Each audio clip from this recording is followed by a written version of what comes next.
दोस्तों नमस्कार। आपका स्वागत है द साइंस हब में। आप लोग देख रहे हैं साइंस की स्पेशल सीरीज 70।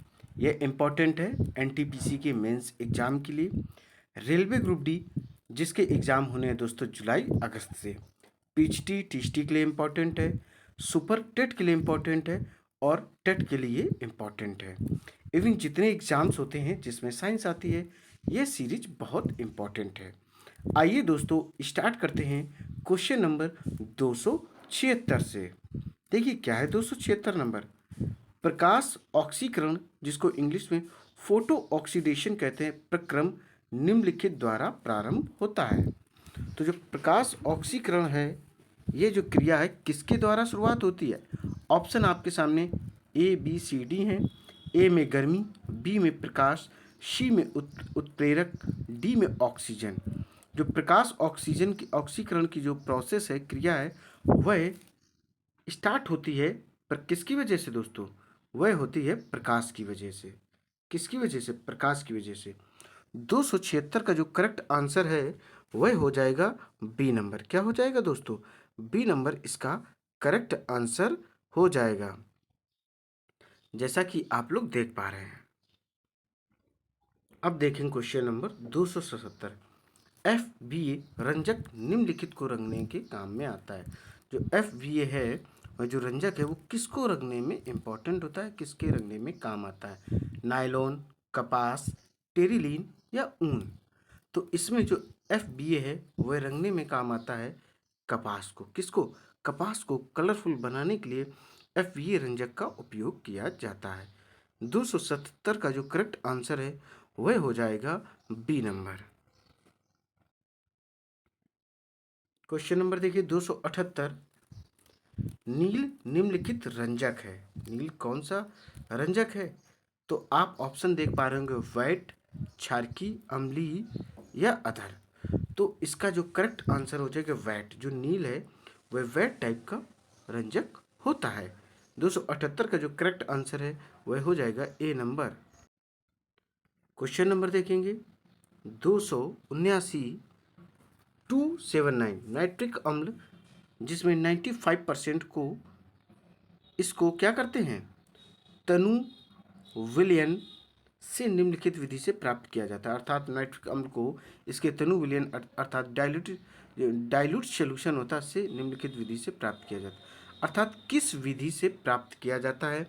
तो इसका जो करेक्ट आंसर होगा वो आप लोग बताइए कि वाष्पीकरण होगा, कि आसवन होगा, कि हिमीकरण होगा या मैग्नीशियम नाइट्रेट के द्वारा निर्जलीकरण होगा। तो इसका जो करेक्ट आंसर हो जाएगा डी नंबर, मैग्नीशियम नाइट्रेट के द्वारा निर्जलीकरण। क्या हो जाएगा? इसके द्वारा जो निर्जलीकरण का प्रोसेस होता है। देखिए आप फिर से सुन लें, मैग्नीशियम नाइट्रेट के द्वारा निर्जलीकरण विधि से नाइट्रिक अम्ल, जिसमें 95% होता है, को इसको तनु विलयन से प्राप्त किया जाता है। तो 279 का जो करेक्ट आंसर है वह हो जाएगा डी नंबर। आइए दोस्तों अब देखें क्वेश्चन नंबर 280। कॉन्टैक्ट कॉन्टैक्ट प्रक्रिया में सल्फर डाइऑक्साइड को सल्फर ट्राइऑक्साइड में परिवर्तित करने की अपक्रिया क्या कहलाती है? तो क्या कहलाती है? तो यह कहलाती है ऊष्मा छेपी। क्या कहलाती? ऊष्मा छेपी यह कहलाती है। क्या कहलाती दोस्तों? यह ऊष्मा छेपी कहलाती है। और इसका करेक्ट आंसर क्या है? आप लोग देख पा रहे होंगे, इसका जो करेक्ट आंसर दिया गया है दोस्तों वह है सी नंबर, ऊष्मा छेपी। कॉन्टैक्ट प्रक्रिया में सल्फर डाइऑक्साइड को सल्फर ट्राइऑक्साइड में परिवर्तित करने की जो अपक्रिया होती है उसको ऊष्मा छेपी कहते हैं। क्या कहते हैं? ऊष्मा छेपी कहते हैं। क्वेश्चन नंबर देखिए 281। निम्नलिखित एक संश्लिष्ट दवा है। कौन सी इसमें दवा है ये आपको बतानी है। देखना है मॉर्फिन है, एस्प्रिन है या रिसरपिन है या टैक्सोल है। तो इसमें जो संश्लिष्ट दवा है वह है एस्प्रिन। अर्थात 281 का जो करेक्ट आंसर है वह हो जाएगा C number, aspirin. Question number है 282। वायुमंडलीय हवा का सबसे बड़ा घटक क्या है? अर्थात जो वायुमंडल है, अपना एटमॉस्फेयर है, उसमें सबसे अधिक मात्रा में कौन सी गैस पाई जाती है? Oxygen, nitrogen, carbon dioxide. जो सबसे अधिक मात्रा में गैस पाई जाती है वह है नाइट्रोजन 78%। इसके बाद ऑक्सीजन पाई जाती है जो कि 21% है। फिर आप देख पा रहे होंगे 1% में अदर सारी गैसें होती हैं। कार्बन डाइऑक्साइड की मात्रा जानना चाहें तो 0.03% ये एटमॉस्फेयर में प्रेजेंट होती है। ऑक्सीजन एक जीवनदायिनी गैस है जिसका हम लोग श्वसन के रूप में प्रयोग करते हैं और यह हरे पेड़ पौधे से उत्पन्न होती है। किस माध्यम से? प्रकाश संश्लेषण की क्रिया के माध्यम से। प्रकाश संश्लेषण क्रिया को इंग्लिश में फोटोसिंथेसिस प्रोसेस कहते हैं। और ये होती कैसे है?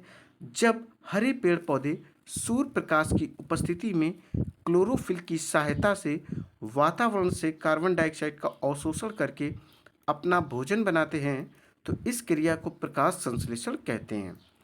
इसी दौरान ये हरे पेड़ पौधे जो हैं वह ऑक्सीजन उत्पन्न करते हैं जिसका उपयोग हम लोग श्वसन के रूप में करते हैं। ऑक्सीजन का फार्मूला O2 होता है, कार्बन डाइऑक्साइड का CO2 होता है।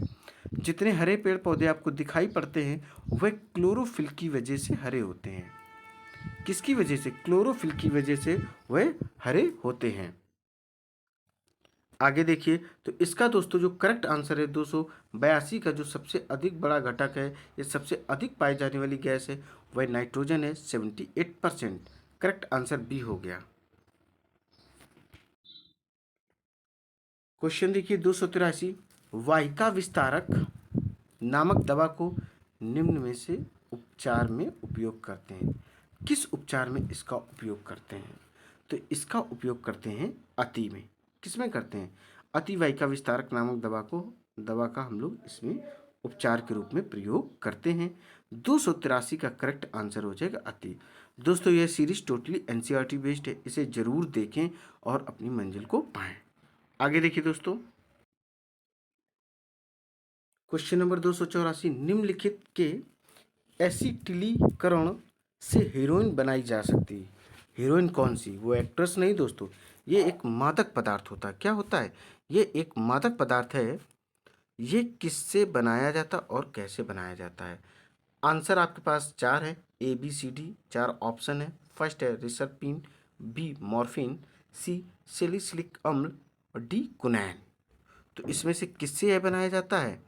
तो यह बनाया जाता है बी नंबर मॉर्फिन से। किससे? मॉर्फिन से बनाया जाता है। देखिए मॉर्फिन के एसिटिलीकरण के से हीरोइन बनाई जाती है। मॉर्फिन अफीम से तैयार किया जाता है।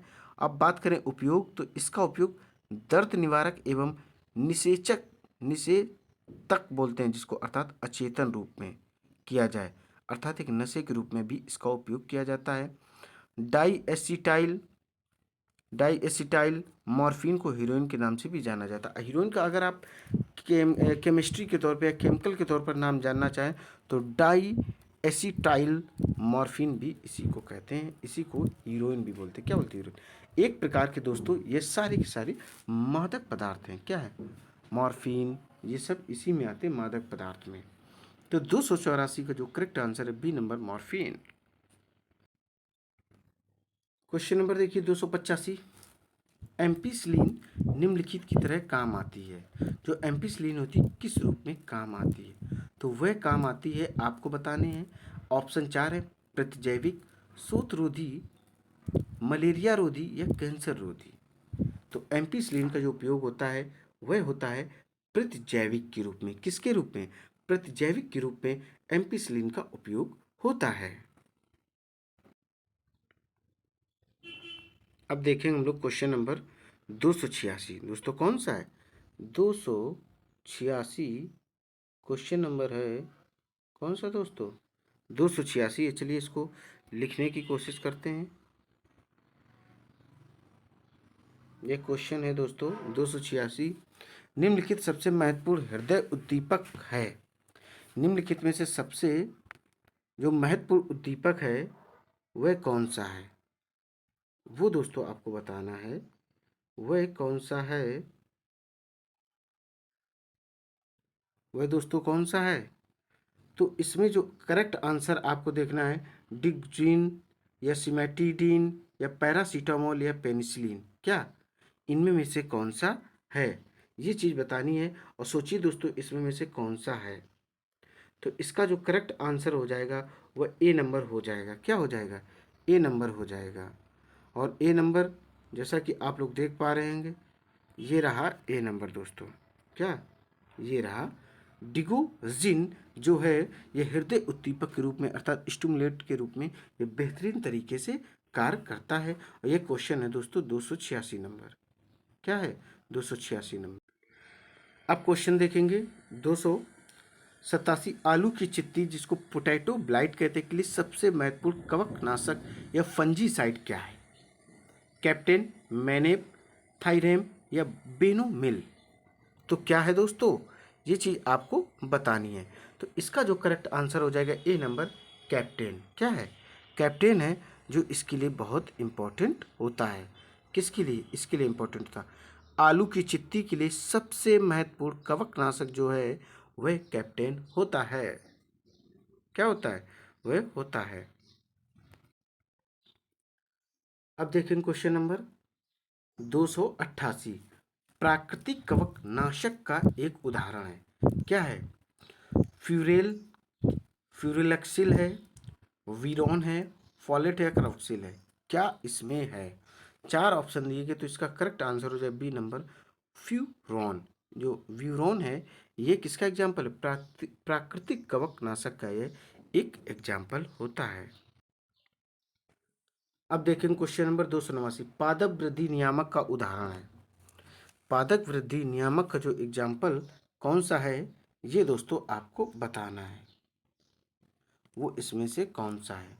देखिए, इंडोल एटिक जिसको बोलते हैं, प्रोपेक्लोर बोलते हैं, एमिटसोल बोलते हैं, कौन है इसमें ये आपको बताना है, पैराक्वेट बोलते हैं।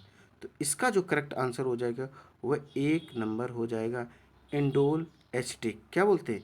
इंडोल एस्टिक जो है इसका करेक्ट आंसर हो जाएगा ए नंबर। समझिए इसको, आप लोग बताते हैं इसके बारे में डिटेल। देखिए, ऑक्सिन ऑक्सिन की जो खोज है वह डार्विन ने 1880 में की थी। इसके एग्जाम्पल आप देखना चाहो, इंडोल एस्टिक एसिड जिसको IA कहते हैं और ये सभी कैपिटल में होंगे, IA, इंडोल एस्टिक एसिड। फिर एक दूसरा है इंडोल ब्यूटेरिक एसिड जिसको IBA बोलते हैं कैपिटल में। 2,4-D, 2,4-D का मतलब है 2,4 डाइक्लोरोफिनॉक्सी एस्टिक एसिड। ये पौधे के वृद्धि में सहायक होते हैं, फूलों एवं फलों को झड़ने से बचाता है, बीजहीन फल के उत्पादन में सहायक होता है, ये खरपतवार पर नियंत्रण रखता है। कौन? यही जो ऑक्सिन जिसको आपने इंडो एस्टिक एसिड भी कहते हैं। 289 का जो करेक्ट आंसर हो जाएगा ए नंबर। यहाँ पर दोस्तों इंडोल एस्टिक एसिड है, ध्यान रखिएगा आप लोग। क्वेश्चन देखिए 290 नंबर। सबसे पुराना पीड़कनाशी कौन सा है? परमेथ्रिन है, DDT है, निकोटीन है या चौथा ऑप्शन है? आप लोग बताइए दोस्तों कौन सा इसमें है। फिर से सुनिए, सबसे पुराना पीड़कनाशी कौन सा है? परमेथ्रिन है, DDT है, G18 है या निकोटीन है? तो करेक्ट आंसर हो जाएगा सी नंबर, निकोटीन जो है सबसे पुराना पीड़कनाशी है। पीड़कनाशी का मतलब होता है दर्द को हरने वाला, दर्द को ठीक करने वाले को ही पीड़कनाशी कहते हैं। देखिए क्वेश्चन नंबर 291। गैमेक्सिन के अन्य नाम क्या हैं? फर्स्ट नंबर देखिए क्या दिया गया है, गामा, BSC, सेकेंड लिंडेन, तीसरा एल्ड्रेन। इन तीनों में से क्या है? तो ऑप्शन है आपका फर्स्ट नंबर देखिए क्या है, ये दो फर्स्ट एंड सेकंड सही है, बी में देखिए फर्स्ट एंड थर्ड सही है, सी में सारे सही है, डी में सेकंड एंड थर्ड सही है। तो इसका करेक्ट आंसर हो जाएगा ए नंबर। क्या हो जाएगा? करेक्ट आंसर हो जाएगा ए नंबर। और इसके बारे में थोड़ा सा जान लें, गैमिक्सिन के अन्य नाम बीटा भी या क्या बोलते हैं इसको, गामा भी, गामा BSC एवं लिंडेन है। BHC जिसको बोलते हैं बेंजीन हेक्सा क्लोराइड, क्या बोलते हैं? बेंजीन हेक्साक्लोराइड, और इसका फार्मूला C6H6Cl6। C6H6Cl6 इसका फार्मूला होता है किसका? इसी का जो आपने पढ़ा BHC, और BHC का full form benzene hexa chloride. ये कीटों को नाश करने वाला केमिकल है। इसे इंसेक्टिसाइड या कीटनाशी भी कहा जाता है। क्या कहा जाता है? इंसेक्टिसाइड या कीटनाशी भी इसको कहा जाता है। तो करेक्ट आंसर ए नंबर है। देखिए क्वेश्चन नंबर 292, लकड़ी के भंजक आसवन से उत्पन्न होने वाले कार्बनिक विलायक हैं, क्या क्या हैं? एसिटिलीन, मेथनॉल या एथनॉल, इन तीनों में से मुख्य क्या है? तो इसमें देखना आप चाहेंगे, फर्स्ट ऑप्शन है फर्स्ट सेकंड थर्ड एंड, अर्थात सभी फर्स्ट एंड थर्ड, और डी में सेकंड एंड थर्ड, और सी में फर्स्ट एंड सेकंड है। तो इसका जो करेक्ट आंसर हो जाएगा वह हो जाएगा C number, first and second सही है, एसीटोन और मिथेनॉल। क्या होता है? लकड़ी के भंजक आसवन से उत्पन्न होने वाले जो कार्बनिक विलायक हैं वह एसीटोन और मिथेनॉल के होते हैं। किसके होते हैं? एसीटोन और मिथेनॉल के होते हैं। तो करेक्ट आंसर मैंने दोस्तों टिक कर दिया है, इसको आप लोग देख सकते हैं। ठीक है दोस्तों।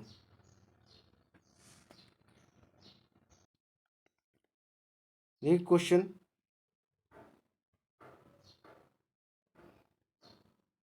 क्या है दोस्तों? 293, अर्ध संश्लेषित पेनिसिलिन का एक एग्जाम्पल क्या है? देखिए एम्पिसिलिन है, एमोक्सिलिन है, या ऑक्सीपिन है, या टेरामाइसिन है, अर्थात कौन सा इसका करेक्ट आंसर है? तो इसका जो करेक्ट आंसर हो जाएगा वह हो जाएगा ए नंबर। क्या हो जाएगा? ए नंबर इसका करेक्ट आंसर हो जाएगा। अर्ध संश्लेषित पेनिसिलिन का एक उदाहरण एम्पिसिलिन है, और पेनिसिलिन की जो खोज है वह अलेक्जेंडर फ्लेमिंग ने की थी। पेनिसिलिन नोटेटम से पेनिसिलिन नामक एंटीबायोटिक्स दवा बनाई जाती है।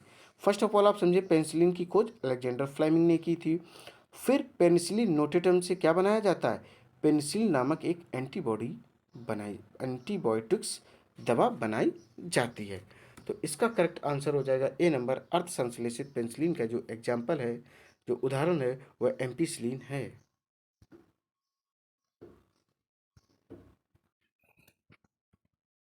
क्वेश्चन नंबर देखेंगे 294, रासायनिक रूप से इंसुलिन क्या है? कार्बोहाइड्रेट, पेप्टाइड, या अलेगोसैक्राइड, या न्यूक्लियोसाइड?